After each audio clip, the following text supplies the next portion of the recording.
শুভ দুপুর বন্ধুরা। এই দেখো প্রতিদিনের মতন আজকে একটা ভিডিও নিয়ে আসলাম। এখানে আমরা তিনজন খেতে বসেছি। এখানে ভাত বেড়ে নিলাম, আর এখানে আছে ঢেঁড়স সেদ্ধ, এটা মাখবো। এখানে বৌমার ভাতও বেড়ে নিয়েছে, এখানে আমার ভাত। তা কী কী রান্না হয়েছে বন্ধুরা দেখো। প্রথমেই দেখাই, এটা হচ্ছে মাছের তেল, ডিম ছিল, আলু পেঁয়াজ দিয়ে ভাজা ভাজা মতো করেছি।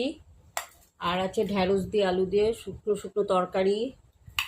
আর আছে এটা চিচিঙ্গা ভাজা, এটা অনেকেরই খাওয়া হয়ে গেছে, এটা আমার খালি। আর আছে এটা কালকের চাটনি। আর এখানে করেছি পাতলা মুসুর ডাল, সাথে শশা আছে। আর আমার নাতনিও খাচ্ছে। দেখাও, ডিম ভাজা দেখাও, সব দেখাও। হ্যাঁ, বোনকে দেখিও না, ব্যাস তাহলেই হবে। তো বন্ধুরা, এই ছিল আজকের দুপুরের খাওয়া দাওয়া। আমরা তো খেতে বসে পড়েছি। তোমাদের কার কার খাওয়া হয়েছে বা খাওনি অবশ্যই কমেন্ট করে জানিও।